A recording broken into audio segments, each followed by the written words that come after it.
اعطيني اجازه سنويه. ليش طابق سيارتك هنا؟ والله توني جيت. توك ايش قد؟ يعني صار تقريبا نص ساعة أقل؟ لا ساعة هيك. ساعة؟ اي أكيد؟ أكيد. مو حاجة توني لا السيارة لا بعد مو مال ساعة. لا شوف المي جواها. أنت من زمان واقف. احنا سبق وأن قلنا للسواق يا إخوان سواق سيارات التريلا سيارات الحمل الكبيرة وقفتكم بالأزقة ممنوعة. تعرف لو ما تعرف جاوبني. ممنوعة.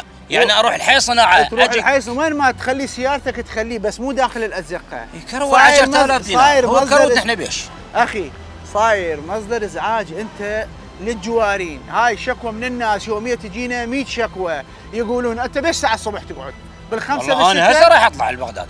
تمام بشكل عام مو من الصبح تقعد. زين هذا من الشغل المحرك.